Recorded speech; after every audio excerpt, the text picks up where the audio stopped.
Selamat pagi semuanya. Di sini kita kembali lagi di belajar gratis.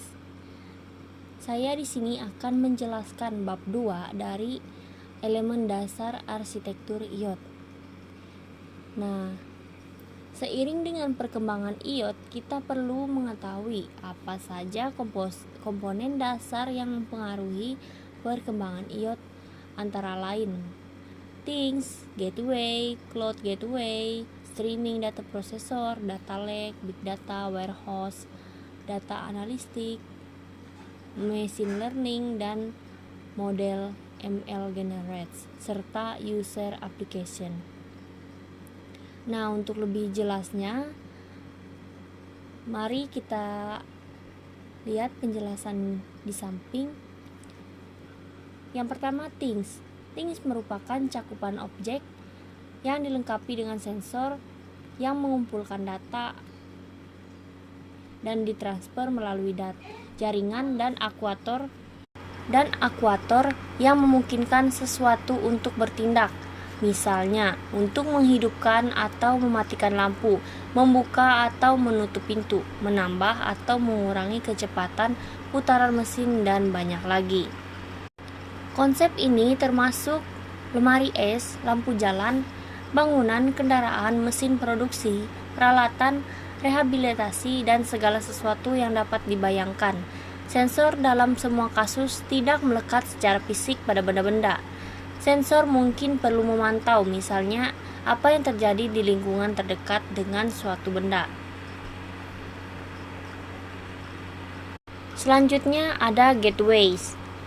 Gateways merupakan sarana yang menyediakan konektivitas antara hal-hal dan bagian cloud dari solusi iot, memungkinkan processing dan pemfilteran data sebelum memindahkannya ke cloud, dan untuk mengurangi volume data untuk pemrosesan dan penyimpanan terperinci, dan mentransmisikan perintah kontrol dari cloud ke berbagai hal. Dari hal tersebut mampu menjalankan perintah menggunakan akuatornya.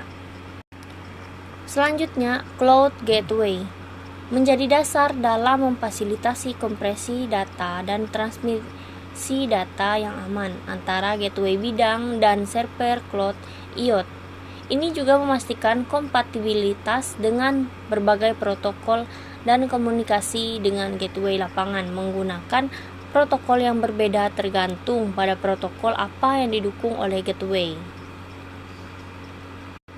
Di sini ada streaming data processor, yaitu berfungsi guna memastikan transisi input data yang efektif ke pusat data dan aplikasi kontrol. Tidak ada data yang sesekali dapat hilang atau rusak. Selanjutnya ada data lake. Merupakan sebuah tempat yang digunakan untuk menyimpan data yang dihasilkan oleh perangkat yang terhubung dengan format alami. Data besar datang dalam kumpulan atau aliran. Ketika data penting diperlukan, data itu diekstraksi dari pusat data dan dimuat ke gudang data besar atau warehouse. Kemudian big data warehouse merupakan istilah data yang difilter dan diproses yang diperlukan untuk informasi yang berarti dan diekstraksi dari pusat data ke gudang data besar. Gudang data besar hanya berisi data yang dibersihkan, terstruktur, dan cocok, dibandingkan dengan pusat data yang menyimpan berisi semua jenis data yang dihasilkan oleh sensor. Dan juga gudang data menyimpan informasi konteks tentang hal-hal dan sensor, misalnya di mana sensor dipasang dan aplikasi kontrol perintah mengirim peristiwa. Kemudian ada data analitik, merupakan data dari gudang data besar untuk menemukan tren dan mendapatkan informasi yang dapat ditindaklanjuti. Ketika dianalisis, dalam banyak kasus divisualisasikan dalam skema, diagram, dan infografis. Data besar menunjukkan misalnya kinerja perangkat, membantu mengidentifikasi efisiensi dan mencari data, cara untuk meningkatkan sistem iot. Selain itu, korelasi dan pola yang ditemukan secara manual dapat berkontribusi lebih lanjut untuk membuat algoritma untuk aplikasi kontrol.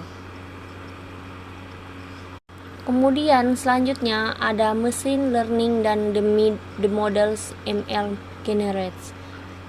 Dalam proses pembelajaran, mesin ini memberikan peluang untuk membuat model yang lebih tepat dan lebih efisien untuk aplikasi kontrol. Model diperbarui secara berkala, misalnya seminggu sekali atau sebulan sekali, berdasarkan data historis yang terakumulasi di gudang data besar ketika penerapan dan efisiensi model baru diuji dan disetujui oleh analisis data.